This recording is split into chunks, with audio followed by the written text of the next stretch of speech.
Okay. All right. Can you all hear me well? Barbara, can you hear me? Fine, Anna. We can hear. I can hear you fine. And you can see me? I can see you, and I think everyone else is muted. Okay, fantastic. And All I'm right. going to do. And just a reminder, questions go in the chat, and Anna is okay if I interrupt her where appropriate. So you may have your answer right away, or maybe not till the very end, or maybe not till the next week. Okay, so today we have a really spring menu prepared for you.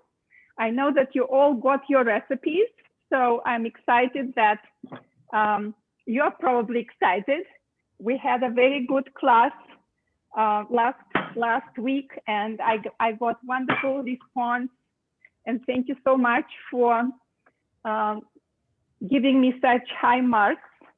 I really love what I'm doing, as you know, and so this love hopefully is transmitting to you.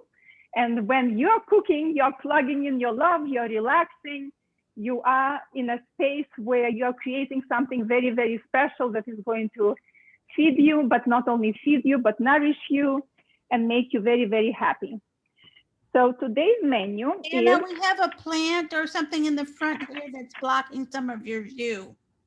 Yes, thank you. Okay. Yes, this is a plant and this is a surprise because I went yesterday to pick some ramps. So even though it's not in the recipe, but I'm going to talk about it and we are going to discover what ramps are and how to cook them and what to do with them. Okay, so as I said last time, when I come into the kitchen, first of all, I have my mise en place. And mise en place is this a fancy French word for having all your ingredients and all your equipment, all your knives and all your pots and pans, everything prepared for you. So we have it all ready. And now we're going to look at our menu and we're going to decide what will be going in first and what will be going in next. So buckwheat soba noodles with sauteed mushroom, shallots, and mint, and asparagus in soy butter sauce. Clearly, the first one will take more time. Asparagus is really a very, very quick dish. And so we're going to start with buckwheat soba noodles. And the reason I got buckwheat soba noodles and not wheat noodles is because buckwheat is gluten-free. It's also not really a grain, it's a seed. And I know that many people are familiar with buckwheat groats, and this is called kasha. And you know, with me coming from the former Soviet Union, this is something that I was eating growing up and loving it and was never a mystery to me. And actually, I have it in my refrigerator. I can show it to you. And if you have questions about how to cook buckwheat, I can answer your questions. And so this is really very healthy grain because it supports your circulation and supports your cardiovascular health. And this is why I chose to cook with these noodles that are made from buckwheat flour. And so this recipe makes a lot. And I thought about it, considering questions you had last time. I was thinking, you know, how I can give you advice about using your preparation for either extending it or making it smaller, so you can always cut this recipe in half. That's very easy. So you will just cook with half a pound of pasta. But at the same time, you can also make this recipe, enjoy it, and the next day add vegetable broth or chicken broth and grate a little bit of ginger and make kind of like a ramen soup. And then you can chop some herbs on top, because chopping herbs always, as I learned in macrobiotic educational seminars, it adds fresh energy to your food. So whenever you eat food that is from like the day before, yesterday, or from yesterday, especially soups, just chop some fresh herbs and add them. So since I have to cook pasta, I also, on my back burner, I prepared a pot of water that is going to be ready for me so that I don't have to wait when I'm ready for the pasta to go in. I want the water to be boiling. So right now, it is already boiling hard. So I'm reducing the heat a little bit, and I have salt ready because pasta needs to cook in order to have nice flavor, not to dilute flavor from whatever else you are putting. Pasta needs to be cooked in really salty water. So besides, pasta has to be cooked in plenty of water. So for as you can see in the recipe, for a pound of pasta, we have 6 quarts of water, which is a lot. So let's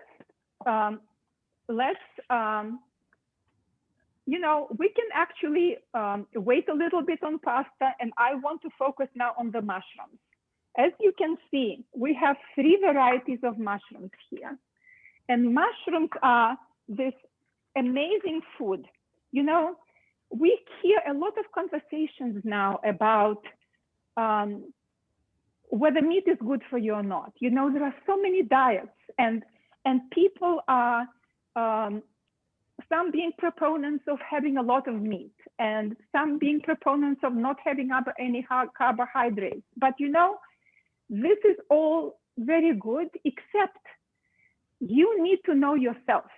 You need to see what makes you feel good, what gives you energy. If you eat something and you feel lethargic and sluggish, it means that there is something in this food that doesn't agree with you.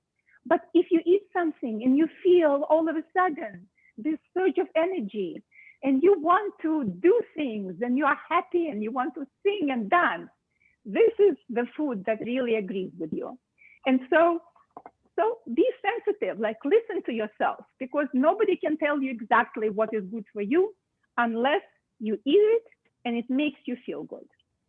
So mushrooms, there are 3 kinds of mushrooms here. Yes, and mushrooms play a big role for people who want to switch from meat-based diet to a plant diet. And of course, there are many different products now, like plant, you know, burgers and things like that. But again, you don't know, you know, what's in it. You don't know how they grew these plants. These, you know, whatever goes into that mix, this is not in your control. But here, you buy mushrooms that have nothing else in them and that have wonderful qualities. They taste like meat. They have this umami flavor that especially is enhanced if you add a little bit of soy sauce to it. And the interesting thing is that I was just reading an article in the Wall Street Journal, and the author of the article, I think her name was Eve Wilson, she said that her kid, who is a vegetarian, actually her kid who doesn't like, you know, doesn't like eating too many vegetables, that when she made a lasagna, she added ground mushrooms to the meat. And the kid said that it tasted the best way. So how do we go about mushrooms when we get them from the store? First of all, we look at mushrooms and we try to get mushrooms where the caps are not separated from the foot. So that's number 1. Number 2, we want to make sure that that they are not like overly dirty.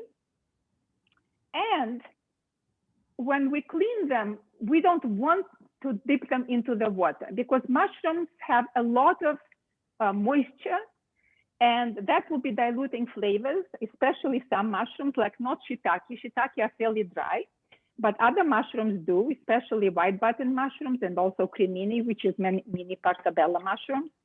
So you don't want to dip them into water. And for this, either you have a brush, a mushroom brush, and this mushroom brush is so old, it goes back to me catering when I started my catering. And I remember people who were helping me. They were sitting there, you know, and cleaning my mushrooms.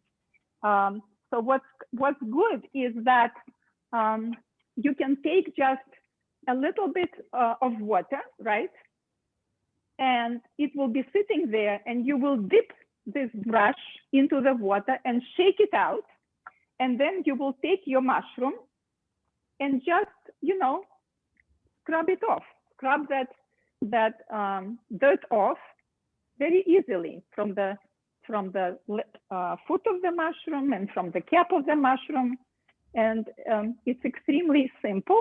If you don't have a brush, you can always take a wet piece of paper towel, and don't remember that you want, from time to time, you want to dip this into the water and shake it and just continue. So I already cleaned most of my mushrooms. I just have a little bit left here. So I'll finish that. And so that will take a little time, but you can actually make it in advance. You know, you can clean your mushrooms, have them ready, sitting for you. And remember that mushrooms don't like moisture. So when we buy them, we don't keep them in a closed plastic bag. We keep them in a brown paper bag. And that will allow them not to get soggy and all covered with this and start actually like getting slimy. You don't want that. All right, so now, how do we prep our mushrooms further? For shiitakes, unfortunately, the cap is the only part that is being used. So what you want to do is you can just take a little knife. And by the way, there was a question about what knives I use. And I don't use too many knives, even though I have many knives in my possession. But I mostly use paring knife and chef's knife. And this is, of course, the knife that I use for vegetables. And then I use a serrated knife for the bread knife. And see how I am twisting it. See, I put my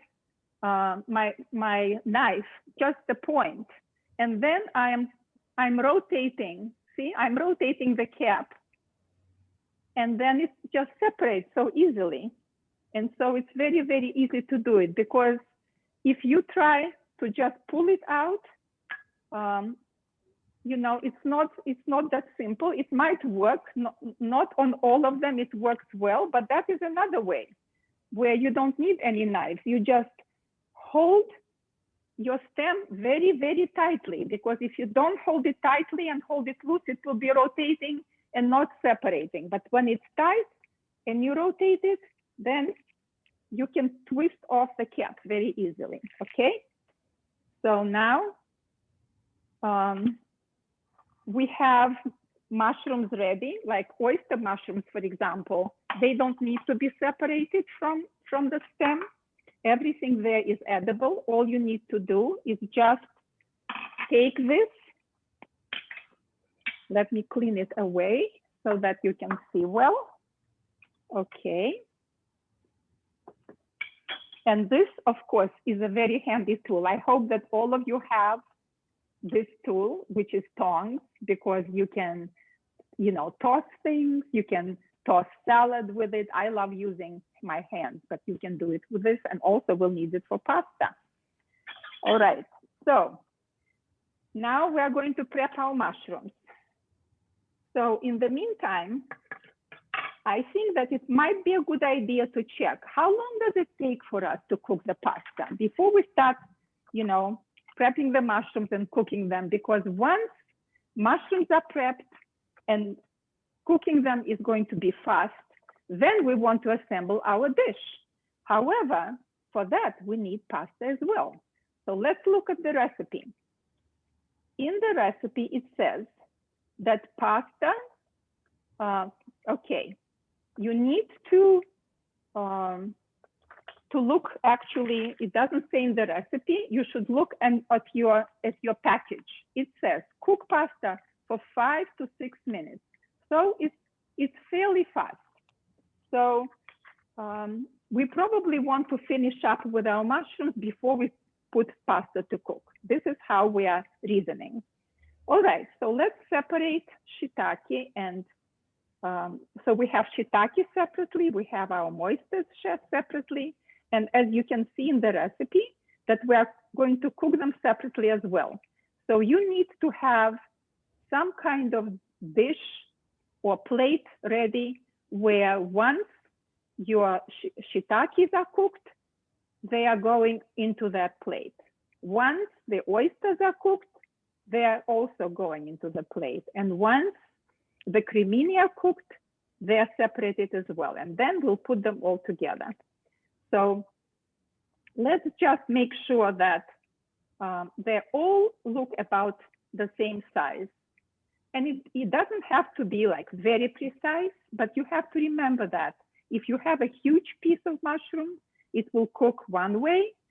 And maybe, you know, you will overcook the other mushrooms because they are not equal size. This is true about all the vegetables we want to cook, like we'll cook asparagus. You don't want to cook thick asparagus together with thin asparagus. So we have this ready. Now, our... Anna, how did you clean the oyster mushrooms? The oyster mushrooms actually were, they were totally clean. I didn't need to do anything.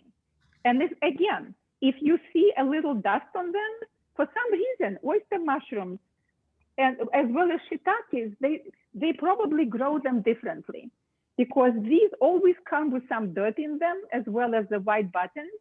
But these, I never see them really having flecks of dirt. So it must be the way they cultivate them. That's my thinking, kind of logical thinking. Okay, we will use here, so it says here that you should cut your cremini, which is kind of into equal sizes. So some of them are with the foot and some of them are not. So I'm kind of being creative. I'm kind of eyeballing. Like here, you see, I will cut a cap into 3 parts, and the smaller mushroom, I will just quarter it. And again, the same with this, like just because when you cook them, and if one is too big or the other one is too small, then you will undercook or overcook, and you don't want that. You want them to cook more or less evenly. Okay, so I'll put it here and let me know if you can see well. So I have my piles of mushrooms sitting and waiting for me on my nice big cutting board. Okay, so I can put them here so that I don't have to every time. See, you want to have your movements being economical. So if you have your mushrooms right next to you, like I have here, then you don't have to every time, you know, go back and forth, back and forth. This is not when you want to do your exercise. This is when you want to streamline and to have really like very ergonomic and convenient cooking that doesn't tire you out, but makes you enjoy what you are doing. And this particular stem is kind of sticking out, so I am trimming it. And this mushroom is a bit bigger than the others. Okay. And mushrooms shrink, you know, so don't worry that we have so many. But then also, we are going to get a lot of good nutritional value from this. And let me tell you another thing, is that this recipe is not something that I made up myself. There is a cookbook writer and a chef, Andrea Rusing, and the asparagus recipe is hers as well. And I just love her style of cooking. And that's why when I saw this and I thought, oh my goodness, you know, we are now in the middle of pandemic and we are thinking how to stay healthy, how to have a lot of good energy. And mushrooms are the food. Mushrooms build your immune system. And also asparagus, which I chose to cook today, is one of the best sources of glutathione, which is something that also helps you build your immune system and stay healthy. So now that it's ready, I'm going to put it back into my bowl. And shiitake mushrooms and maitake, these are the two mushrooms that are considered most immune building mushrooms, shiitake and maitake. If you see maitake mushrooms, make sure to buy them. They look very funny. They're also called hen of the woods. So now about half an inch. So they will be like fairly wide caps. So if you are following me, I heard somebody saying that, oh, I'm going to cook together with her, which is a great idea. And sometimes I try to do things even more economically, and I am going to put two together. See, I'm going to put two caps together and then cut them. And this way I cut my time in half, right? All right. Just make sure that they're kind of match. Okay. So we'll have a very umami flavored, health-giving dish. And everything will be brown color. And you know what? When we have brown color, then we want to add something green. Brown and green go so well together. It's like if you look at the tree, the trunk is brown, the leaves are green, and they are such ancient and strong creatures. And I love going to the forest and hugging them and feeling what energy each of them gives to me. And that's so much fun. So I was telling you how I like taking a recipe and doing something different with it. And this is exactly what I'm doing today. So watch me and see what I'm going to do differently. First of all, shallot is something that goes into this dish. So shallot, you peel it just like you peel onion. And shallot is something that is milder than onion. So it's not going to be as strong. And it's a wonderful addition. It's kind of has a little mild garlicky flavor. And it also has this pink color, which I absolutely love. Whenever something is colored pink or purple, you know that it definitely has more nutrition than white. And so red onion definitely is a preference, but you cannot use red onion everywhere. It's great in salads. And usually when we make soups and things like that, then white onion is a better choice. So here we are just peeling those, and then we'll cut it into wedges. And again, as you can see, I'm not really touching the root. I'm just trimming it, but I am allowing it to still be there so that when I cut it into wedges, my shallot doesn't fall apart. And this is something that you can actually, if you are cooking for company, for example, and it wants to go faster, then you can always prep it in advance and you can have it sitting and waiting for you. Just make sure that if you have prepared your onions, that you actually have it covered with maybe double cover or double layer of plastic wrap or something, because onions will smell up your whole refrigerator. And you don't want that to happen either. And then, of course, garlic. So garlic is also garlic, asparagus, and cruciferous vegetables, and are the vegetables that are extremely high in glutathione. And that's what you want to incorporate into your diet, because glutathione is really going to help you build better and stronger body and be ready for whatever is out there. You know, there are many viruses out there. Some of them we know, some of them we don't.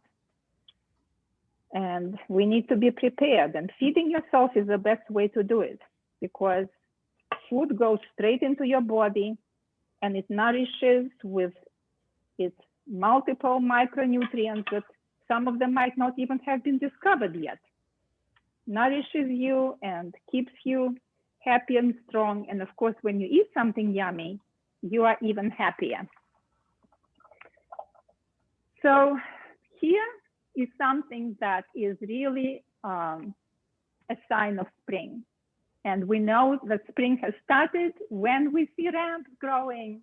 And we are so lucky that in the Berkshires, we have ramps growing. And I went yesterday and I picked them. And also another thing that is so good about ramps when you can pick them yourself is that, you know, when you pick a vegetable, the longer it sits, the more nutrients it loses. So that's true about asparagus. You got asparagus, especially seek out asparagus at the farmer's market. The sooner you cook them, the faster, you know, the faster you'll be able to absorb all the good nutrients. So because this is kind of like a wild leek, so it tastes, you know, garlicky and strong. So why not just use this as well, you know, together with the garlic? So I will take care of the garlic, chop it, and like I showed you, that I go first this way, and then I just slide my knife and go it in this kind of motion, kind of sewing motion. I don't push my knife in, like I push it down like that. But when I cut it this way, I go gently like that and push it. And that way I know that I can stop where it already feels close to my fingers. I don't even have to look at it. If I keep my hands well, my fingers the right way, if they are cold, then all I do is just allow it to be cut. And now I'll do the same. I will use the white part of ramp to saute together with my garlic, with mushrooms, okay? So I have this ready. And then the green part, I can just slice it, right, into strips, and I can have it ready. And that will be something that will brighten up this dish. In your recipe, you can see that it says that you chop the mint and then you add it to your dish. How about ramps? When they are ready, they are green and they are full of flavor, and this is what we want. So now with shallots, we'll just cut them into wedges like that. See, we just have wedges of shallots. We're not going to cut them into like very small pieces, and we will have fairly big pieces there. These are huge shallots, of course. So you want to make sure that they are not too big. So I'm making wedges that are equal in size, but at the same time, they are not too big. Okay, all right. So at this point, I think I'm going to put pasta to cook, because these will cook pretty fast, the mushrooms, and each of them will have to be cooked separately. And you can probably see that I have this huge pan, and I love cooking in huge pans because they allow me, it allows me to have freedom. I'm not afraid that something is going to be crowded and steaming instead of creating this nice crusty kind of thing. So let's get back to my pot. Water is boiling, you want that. And you want to add, I think that I'm trying to recall, what is the measurement for, that are 6 quarts there. So I think that per quart, you put at least 1 tablespoon of salt. And I use kosher salt by not Morton, but Diamond. So I'm always, you know, I don't measure, I'll just take it. And this is about a tablespoon. So I'll just drop 3 tablespoons into my pot. Okay, I'm putting this 1, 2, because I have 6 quarts there, 3. Okay, and now I'm going to taste. So I have a big spoon that goes into my pot, and you can use a wooden spoon too. And I am going to taste. And it tastes salty, but it doesn't taste like ocean water. So I'll add another tablespoon. And don't worry, this salt is just going to make pasta taste good, but it's not going to add like so much sodium to your diet. And this is a pound of this buckwheat pasta, and I'm going to drop it in. And then it's very important. Once you dropped it in, it's very important to stir it. So I'm stirring it to make sure that they don't stick together. And I'm going to actually cover the pot at this point because I want to make sure that this pasta comes back to boil very quickly. And I want to make sure that it's not stuck together, okay? So I remember that my pasta is there. I need to keep in touch with it. And in the meantime, I also have my mushrooms ready. I have shiitake. I have oysters. I have cremini. Okay. I have my shallots. Let me move this so that you can see it better. I can reach it. I have my shallots. I have my salt and pepper because that's something that you are going to be adding. So you want to have everything next to you. So let's check our pasta first.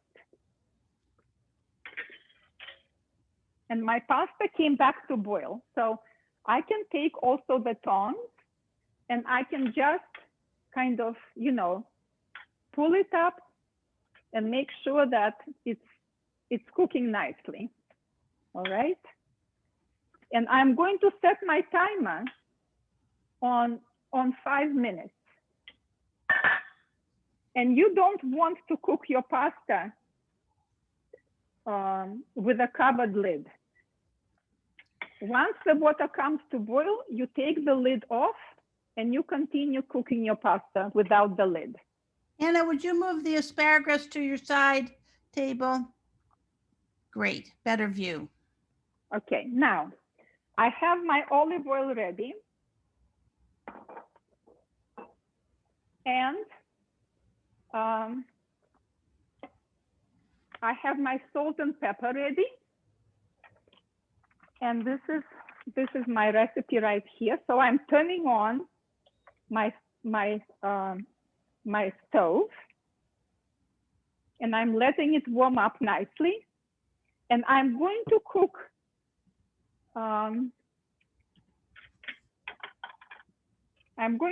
each mushroom separately, and these are my plates. These are my plates where I'm going to take the mushroom onto the plate when it's ready, and it's going to go one after another. Okay, so for each, we're going to use 1 tablespoon of oil and then half a teaspoon of salt and some grinding of pepper.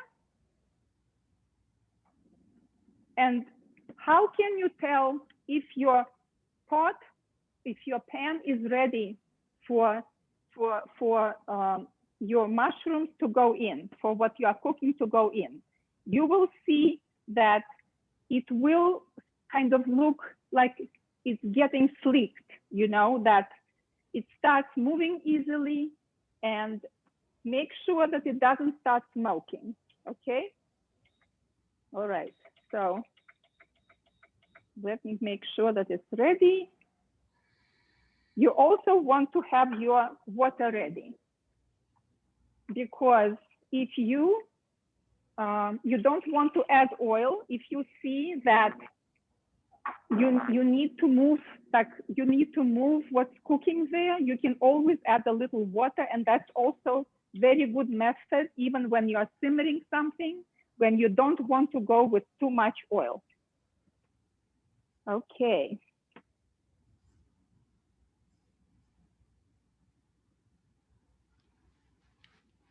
Okay. So first we just go with the mushrooms. We put our oil.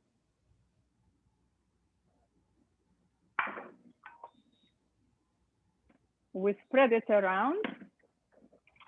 I can smell it. We put our mushrooms. We sprinkle with salt and with pepper.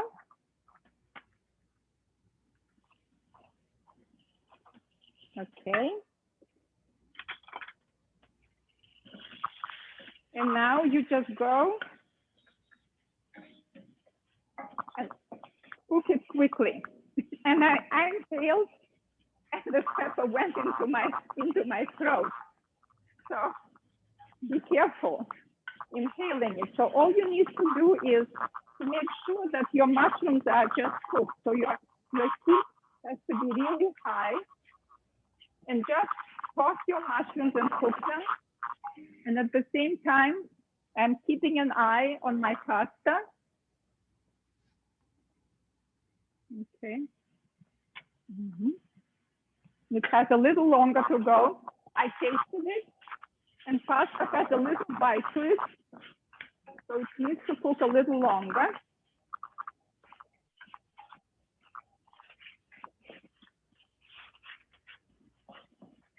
So I'm actually, you want to cook at really high heat because you want to create this kind of caramelization happening. You want them to start browning a little bit, and you will see how they start looking really moist and shiny. And then you know that they're ready. So it won't take long at all, especially with oyster mushrooms. They are very, very gentle. Okay, so now I am moving them onto the plate and moving the plate away because I'll need room for my next batch. And again, I'm repeating the same thing. Okay, timer is off, and now I'm going in with my shiitakes. And shiitake mushrooms have very little moisture, as I told you before. And therefore, what I'm going to do is I'm going to add a little water to shiitake mushrooms right off the bat, because they need, you know, they need help to kind of start going, and moisture will help them do that. And especially that our pan is already really well heated up, and we need to do that. So I'm going to add this, a little bit of water, just a splash. And see, like right away, my shiitakes are in business. They got moistened, and it will be much easier for me to get them to cook, because otherwise they're just sitting there and your pan is getting hot. So while they're cooking here, because they can take the heat and they take a little longer, I'm going to strain my pot with pasta. Oops, that remember that one thing you need to remember, that you need to save the water from this pasta because you will be adding it when you are going to be finishing your dish. So I'm taking my big measuring cup that is like 6 or 8 cups and a smaller one, and I need to reserve 3 cups of cooking water. So I'm taking this water and just pouring it into this big cup. Okay. All right. And now I'm going to drain this water and into my colander that is sitting in my sink. Okay. All right. All done. Now I'm going back to my mushrooms, and because they are really, I can smell that they are toasting, cooking very, very nicely, and they are getting softer. Now you can see that they are not dry anymore, and I don't see browning on them, but at the same time, I see that they already got softened, and I'm going to transfer them onto my plate. All right. Okay.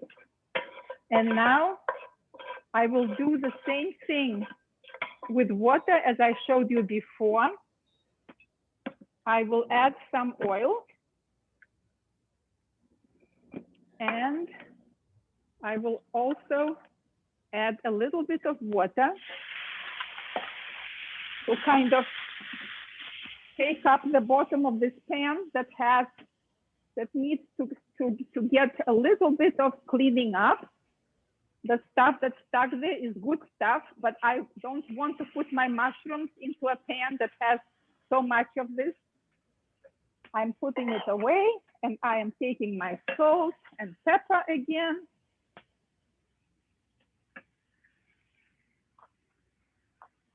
And again on high heat, and we get it cooking. And so while these mushrooms are cooking, I'm actually going to put just a little bit of oil into my pasta so that it is not so stuck together, because you know it is it's hot and it can really get stuck together. So I'm going to take a big fork and make sure that you are also cooking your mushrooms. And I'm going to just kind of mix it together so that it gets coated with that oil.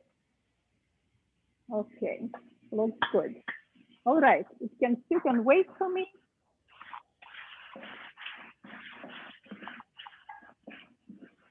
All right, and the last phase will be cooking the garlic and shallots, and then we are going to put everything together.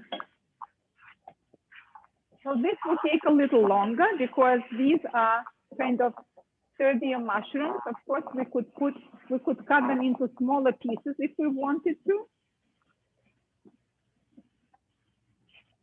So it's up to you. You can prepare it like that yourself the first time and then see what you like. If you like it to be, you know, more chopped up, you can do that. Also, we are going to have,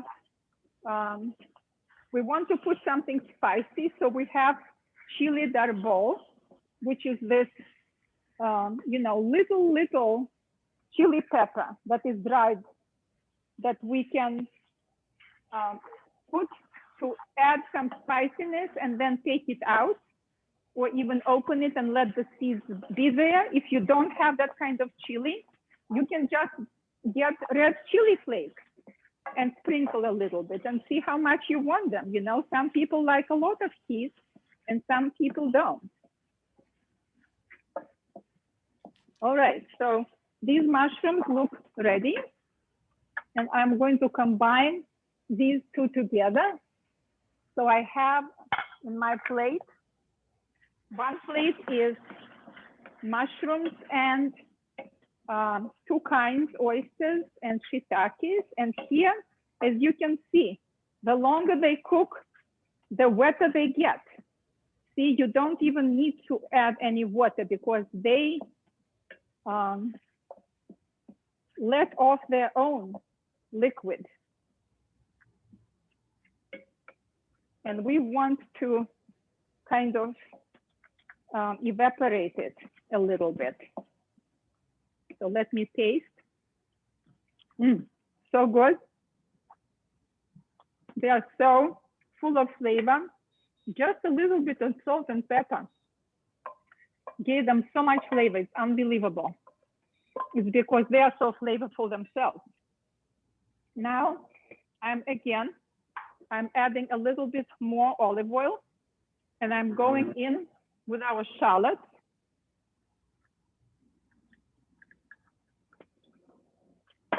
So shallots are going in first. Remember what I told you about garlic? It's very important that garlic doesn't burn because it will taste bitter. And again, sprinkle a little bit of salt. Salt builds flavor, and you just need a little bit of it. Okay, what's going on?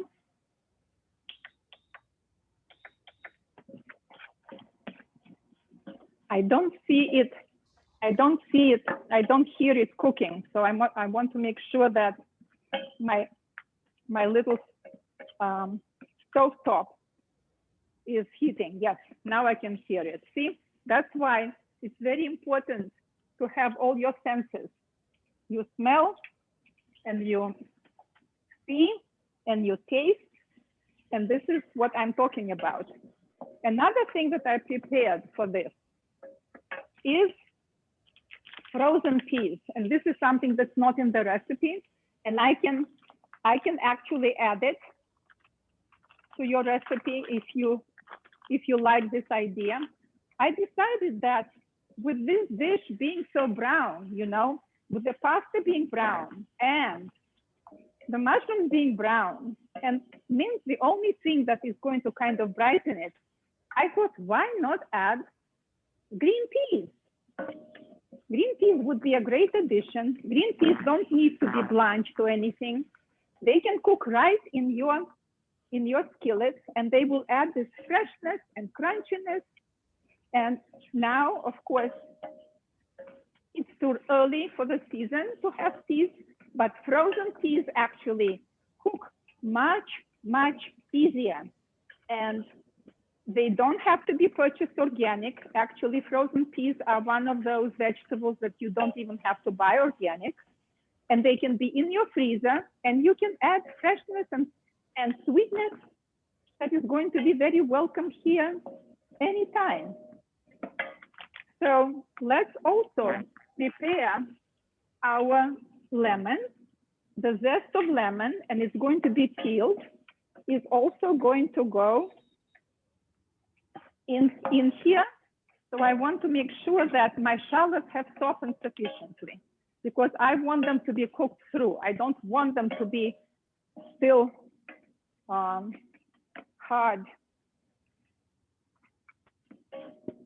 And they take a little longer.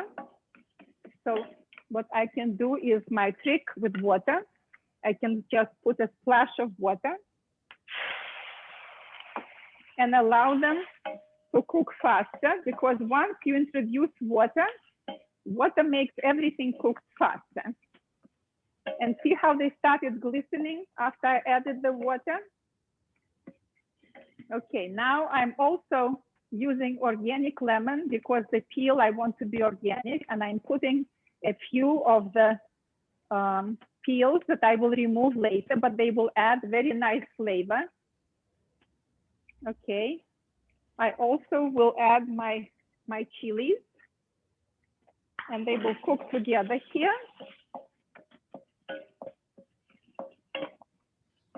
And now at this point, I will add my garlic and my ramp. Okay. And after this is done, then you just need to assemble your dish. Anna, what do you want to make right now? Peas and mushroom? I will show you when I add peas. You don't need to add peas now, because when you are going to be assembling this dish, you will actually be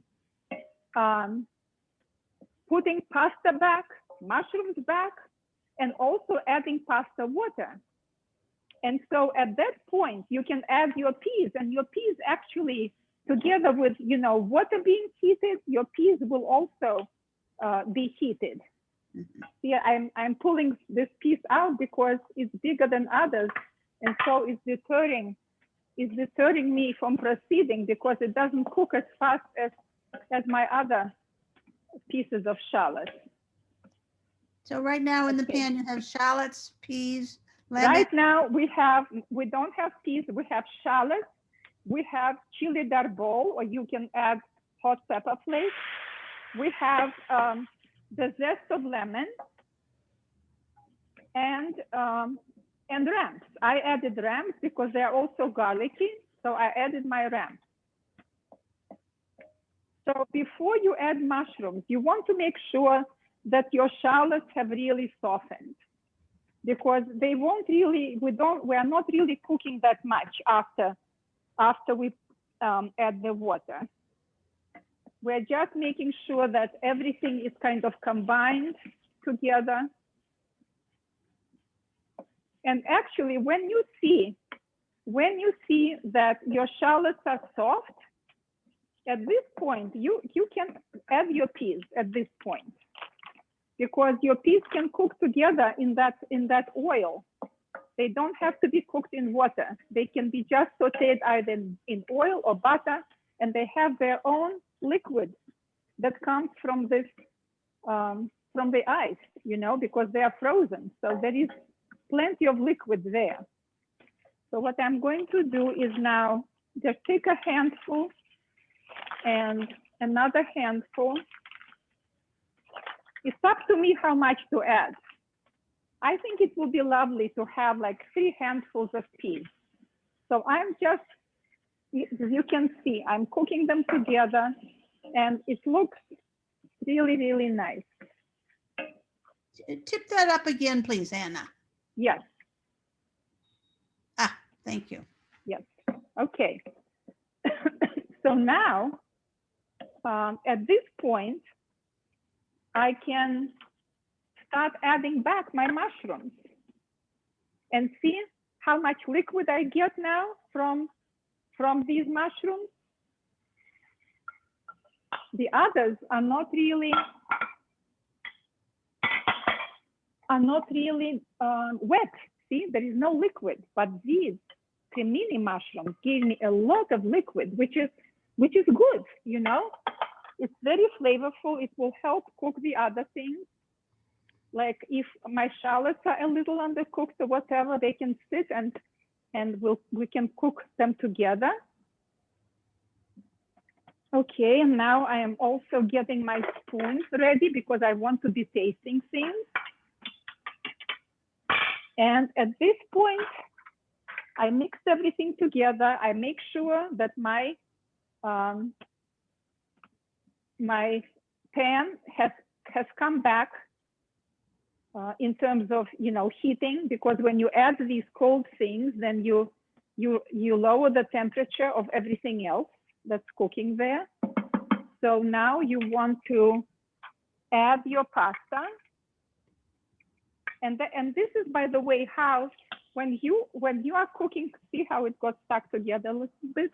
When you cook together the pasta, even if you are cooking wheat pasta, what happens is that you want to add the pasta cooking water so that it actually creates a sauce. So here, we are start with adding maybe a cup at the beginning, and then we'll see how it goes. Okay, and we start separating. You can even take another fork. You see, you take another fork and you start kind of like lifting it and separating it and making sure that they're getting mixed together. And by the way, these noodles, it calls for soba noodles. These are made with buckwheat, but they are not actually soba. Soba noodles are shaped a little differently, and they have they are flatter and wider, kind of more like fettuccine, but not as wide. And I think that they cook differently as well. That soba noodles, they cook differently. These are more like ramen noodles. They are very thin. So you can decide, but I think that soba will hold shape better. But I'm very gentle in terms of, like separating it, and at the same time mixing things together, and then we'll start tasting things. So see how it's nicely getting mixed together, and these peas make such a difference. Imagine if there were no peas here, and with all this brown, everything brown, it would be kind of depressing.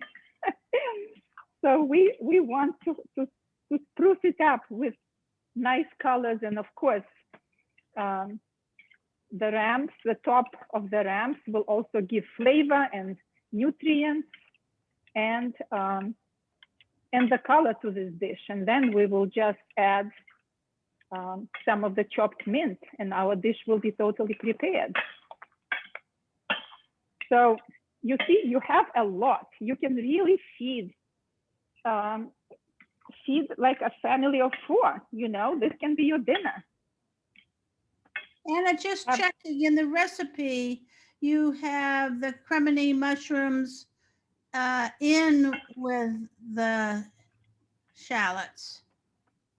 Oh, okay. So I cook them separately. Yes, that's fine. Cook them separately is your correct instruction. I cook them separately, but you can, yes, they can be cooked together.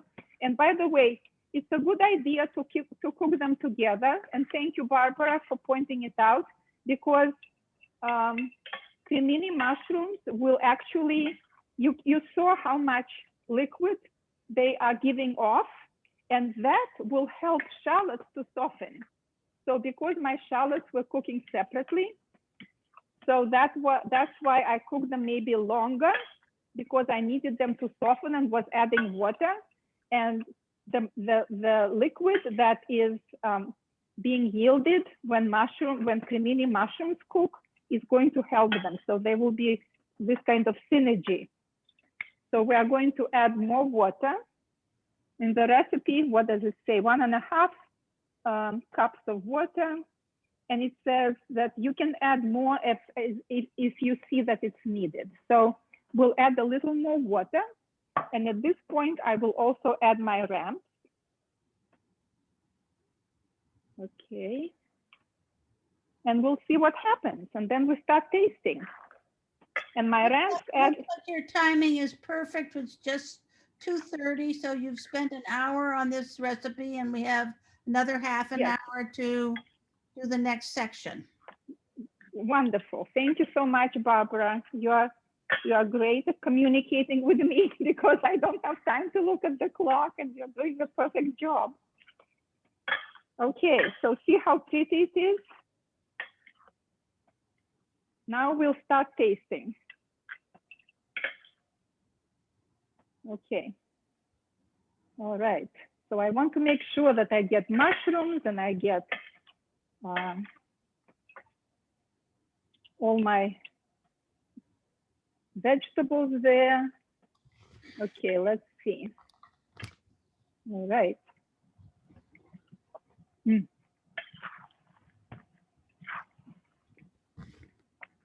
It is so good. This is the first time I'm making this dish, and it is so satisfying. It has very good flavor. it kind of melts in your mouth because these noodles are very gentle. I also taste the sweetness of the peas. It comes through very nicely. A little bit of heat. And you can take out chili darbo, and you can take out the lemon that is flavoring it. You can pull it out at this point if you want to. And then you just take your serving dish and you can also, take your mint. It's sitting right here. See, I prepared my mint, but I covered it with another bowl so that it doesn't dry out and wilt. So my mint will be chopped very quickly. I'm turning off my heat. I'm taking my knife and chopping the mint that I'm going to also sprinkle and toss a little bit into it. And this is going to be a fabulous spring meal that is very nourishing, very filling, and light at the same time, full of wonderful textures of these mushrooms, and biting into the sweetness of the peas. It's just incredible. And that's all you need to eat. You don't really need anything else. This is going to be your meal. Okay, so I'm going to just put it into my big serving bowl and make sure to scrape the bottom because it has all the yummy things. And I can even take a little water and splash it and make sure that all this goodness is scraped up and put it into my pan, into my dish. And then I'm taking the mint, or you can use a different herb that you like. You can have parsley or you can have basil. And mint is so, so aromatic. And this is our gorgeous meal. I wish I could feed you all now. Okay, so I'm putting it aside. I'm cleaning up my space because we are going to proceed to the next dish. Okay, this goes back. Okay, and now on to asparagus. So for asparagus, when you buy asparagus, you want to make sure that that all the stalks are straight, they are not bent. You want to make sure that your tips are closed, that it looks, nice and fresh. It's not wrinkled anywhere. And when you bring it home, what I do when I bring it home, I actually take this whole bunch and I put it on my cutting board. And then I just give it a trim like that. And I have a little container that sits on the door of my refrigerator. And I fill it with ice water.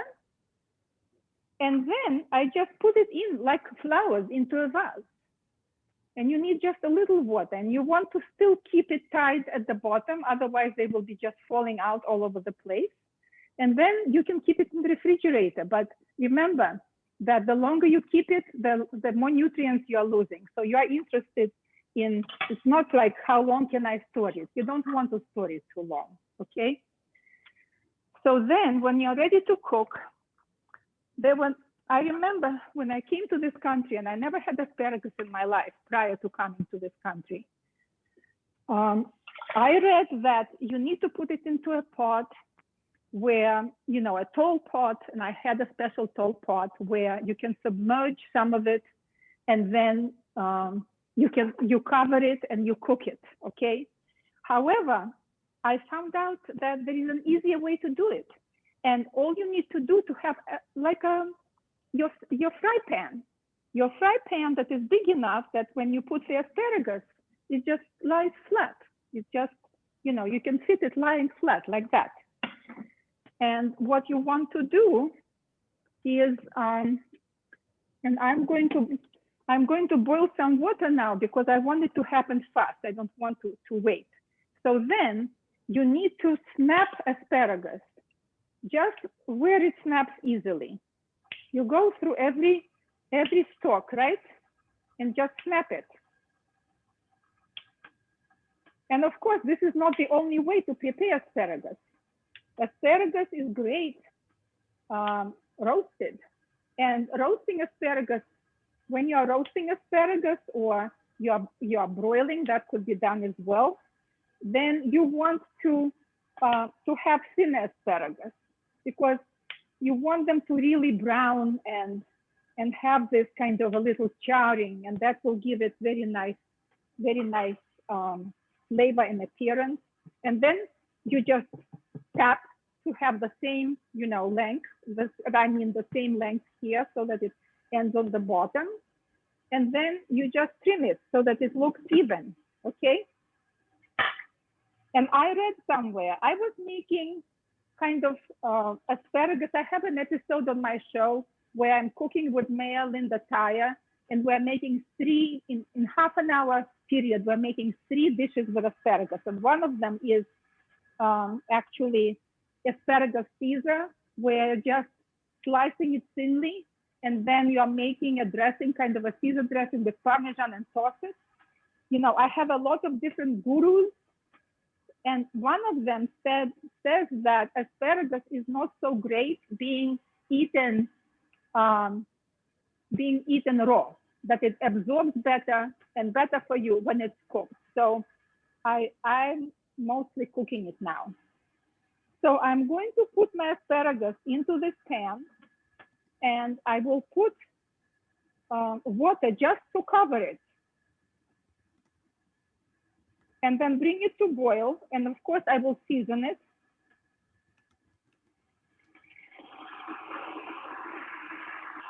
And I'm boiling water simply because I want it to start cooking faster. You don't need to put it into boiling water.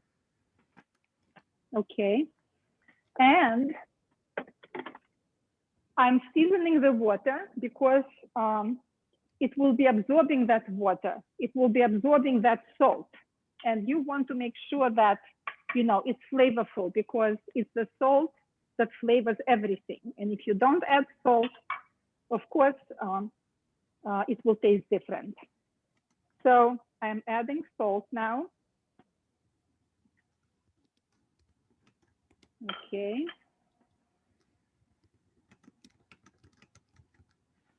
And it really doesn't take long to cook at all. So while it is cooking, if you have any questions, you can ask questions now while we're waiting for it to be cooked. Okay, and of course I have my tongs ready because I want to pull them out when they are done.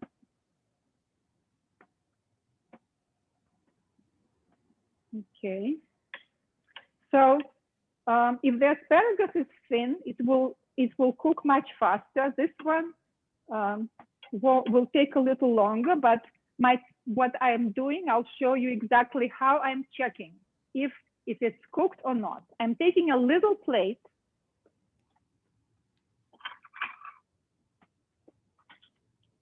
and I'm taking a knife and a fork. Okay, I have it ready so that I can pull a piece of asparagus and I can test whether it's done. And if it's not done, I'm throwing it back. But if it's done, then I proceed with it. And you also want to have ready the oil, which has high smoking point. And the oil of my choice is avocado oil. I know that canola oil is something that a lot of chefs are using, and it used to be considered. I remember when I was many, many years ago. It came on the market and it was touted as this healthy oil. And now I'm reading how it is extracted with chemical solvents and it's not really so good for you. So I dropped canola oil a long time ago and I'm using either grapeseed oil or avocado oil because they both have high smoking points. And at the same time, I am just, from nutrition point of view, I want to point out that the fewer fatty acids that are omega-6 fatty acids, the fewer you let into your body, the better off you are, because they are the ones that cause inflammation in your body. And of course, you want to avoid that. That's why we are trying to eat healthy, to have food, you know, that has all these nutrients. And we're talking about them like this has glutathione, and this has vitamin B, and this has, you know, zinc or whatever. And, you know, we are pronouncing all these things and it sounds very scientific, you know, and smart. But then remember that once it goes into your body, it starts doing its magic. It's interacting, you know, there are such complex processes that are going there that we don't need to know. We just need to know that we are giving the right fuel to our bodies to help it prosper.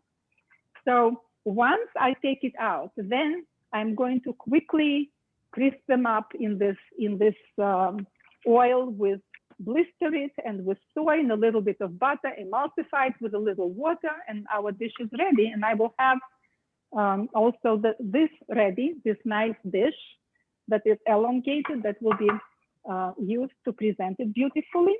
So water is not boiling yet, but I'm looking and I'm paying attention that the color of asparagus is changing, okay? And this is what you are looking at as well. The color of my asparagus is changing. It's becoming from pale green, it's becoming deeper green.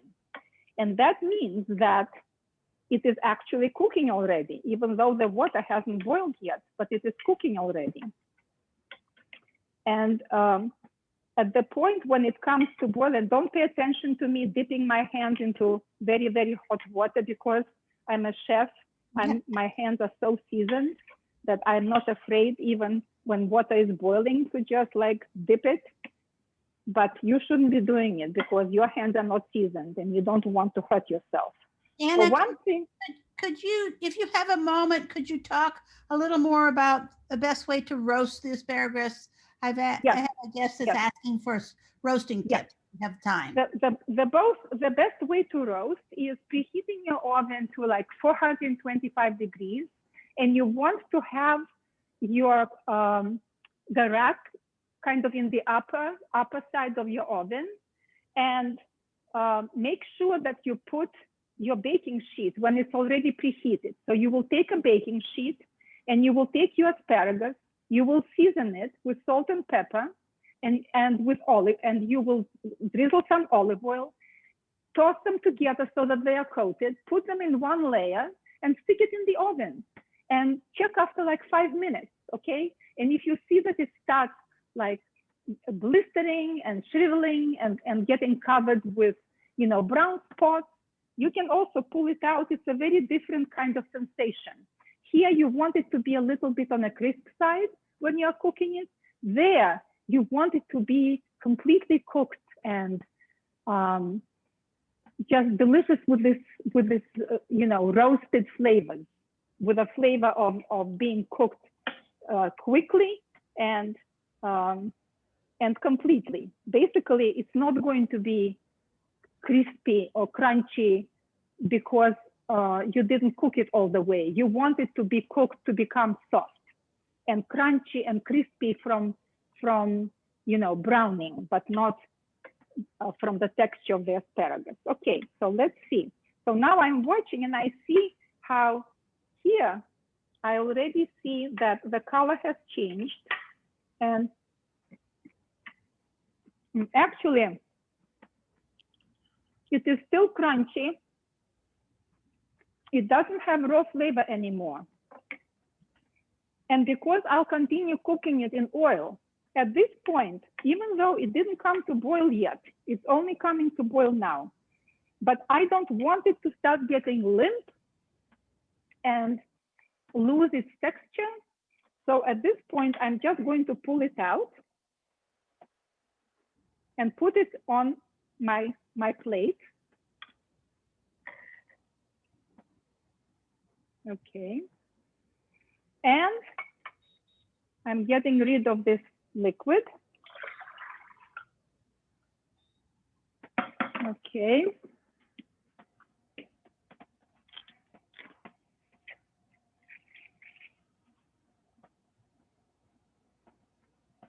And I want to dry it with a towel, because when it will go into hot oil, you know how water and oil don't mix.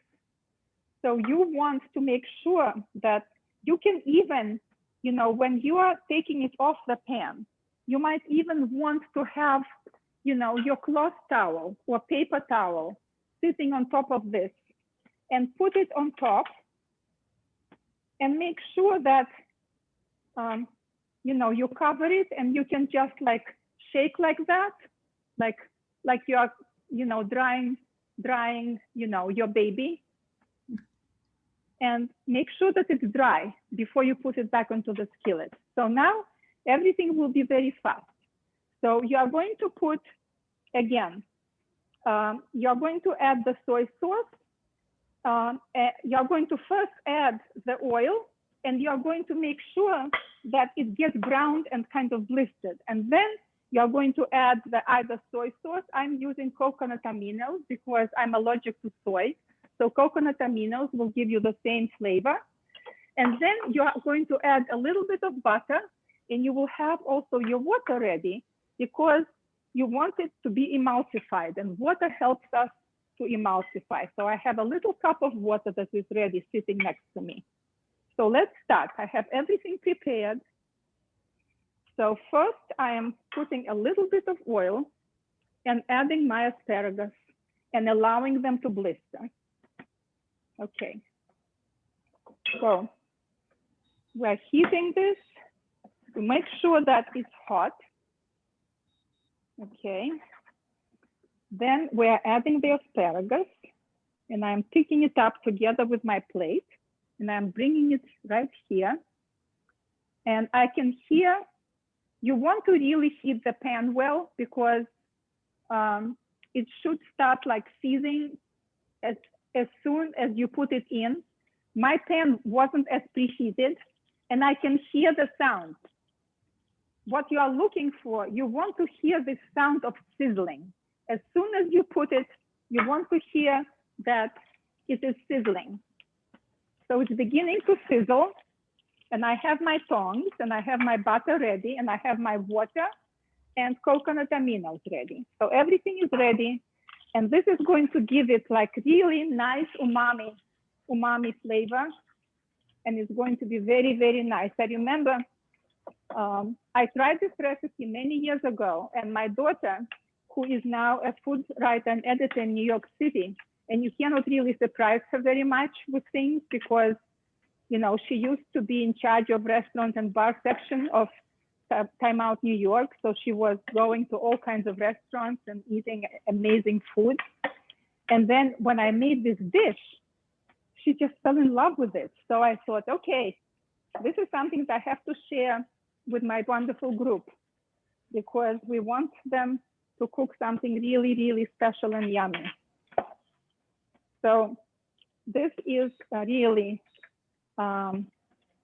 by now, if you were on your stove cooking and having the pan ready, it would have been already, beginning to blister. However, this induction top is not something I'm very familiar with, and it's taking time, longer than I would like to prepare, to start happening. But we have our time, so we can take a little time, right? Okay, so I can hear it, and I'm going to be just shaking the pan. See, you shake the pan, see how nicely they are sitting there. You want them all in one layer. So you want to have the pan that's really big enough, and they don't have to be thick like this, they can be thin, but you want them to start blistering. Okay. And when they start blistering, then you will add soy sauce or aminos, and you will continue shaking the pan until the liquid reduces. And at that point, you will add a little bit of water and butter and cook them together. So I can see now that my asparagus is beginning to change the color. Okay. Okay, I can see a little blistering appearing. Not as much as I would like to, but it's happening. And then after you added butter and a little bit of water, if you need to add more water to emulsify, then you just add, you will just watch what is happening. Anna, Yeah. Charlotte has been cooking along with you. I'm going to ask her to show her plate, which she did. Yes. There, I don't know if you can see, there it is. So she's been along with you. She's ready to put it in her mouth. Excellent. I want to know how she likes it. Okay, in the meantime. It is very, very good. Yeah, yay. Except I use soy sauce, so I would not use extra salt on the asparagus. Right. It just gets too tasty. Okay, all right. So now I can hear, finally I can hear the sound that I'm waiting for. Okay, so I'm adding my coconut aminos.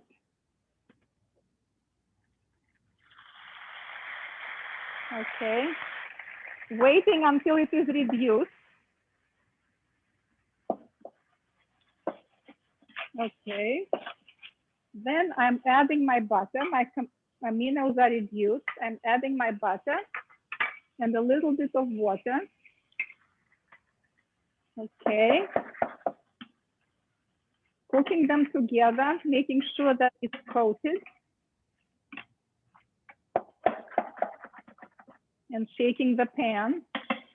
And because I'm shaking the pan, you know, I'm kind of, I'm used to gas heat, which is always there. I think that when you shake the pan, maybe you disrupt this induction process from heating your pan.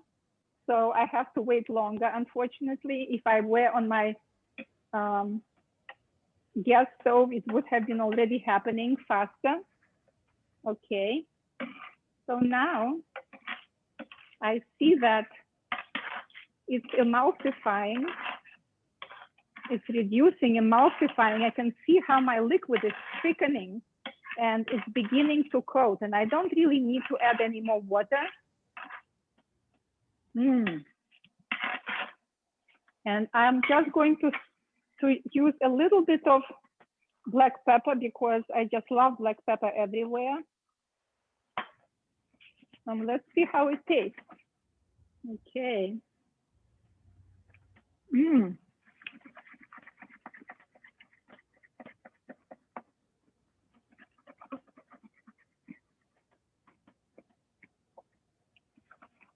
I will add, soy sauce is much stronger than aminos.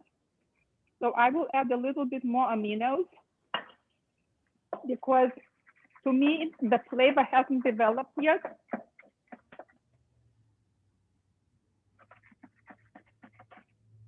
Okay. Great. Now it's good. All right. So now I will plate my asparagus.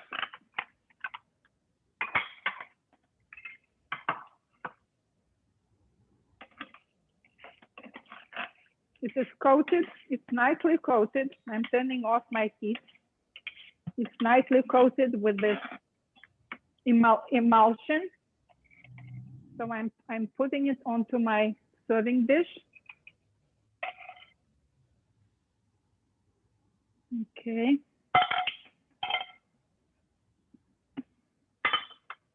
And I can just want to make sure that I don't leave any of this yumminess behind. I'm just going to kind of drizzle it over.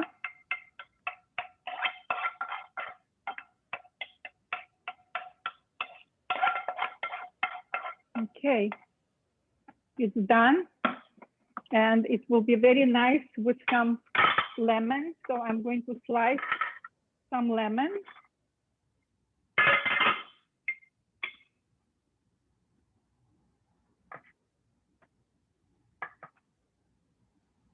And I will maybe sprinkle a little bit of lemon here and place it for decoration right here.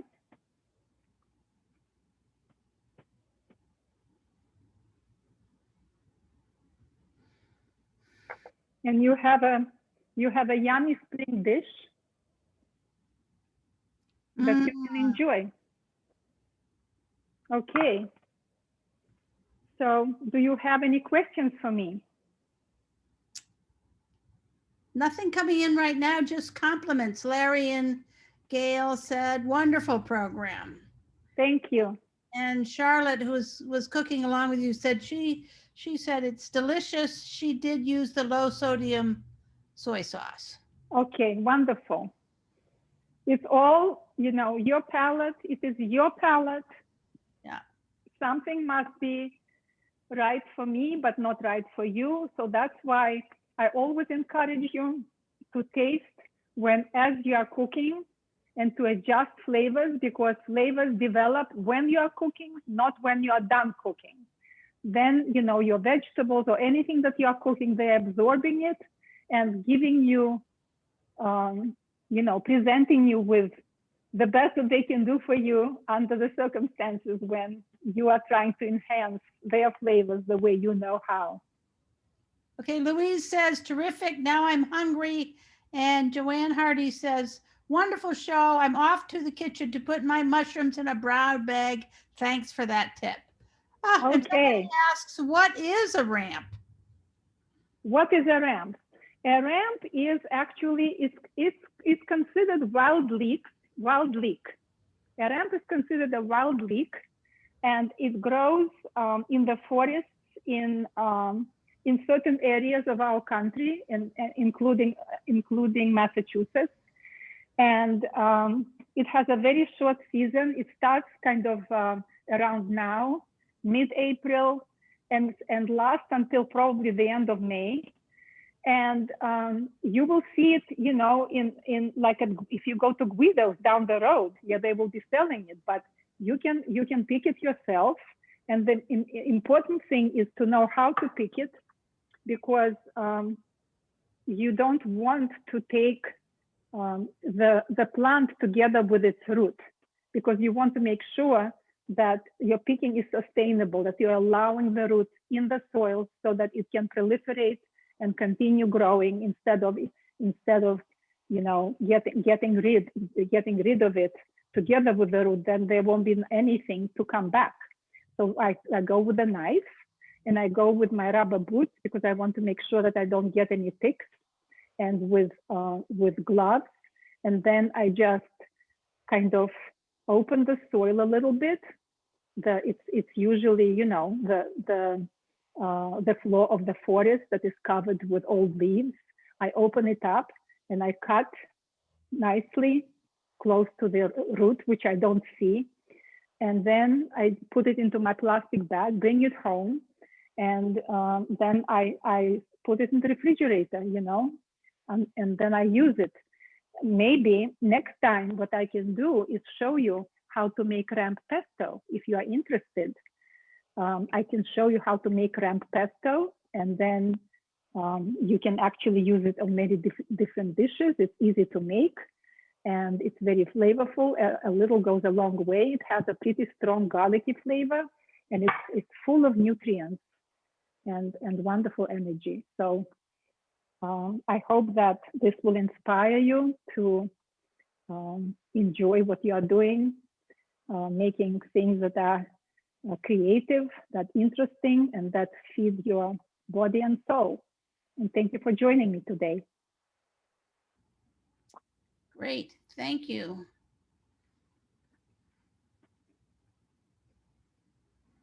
Andy, if you're there, we have a request for the transcript. Can you tell them how to email you and ask for that? Oh, no, I'll take that note. I'll make sure to turn it on for next week. Sorry about that. Okay. Yeah. Isabel had asked for how to get the transcript. Not a problem. We'll take care of that going forward. Wonderful, thank you. All Great right. job. Thanks, everyone. Enjoy the weather. All right. Take care.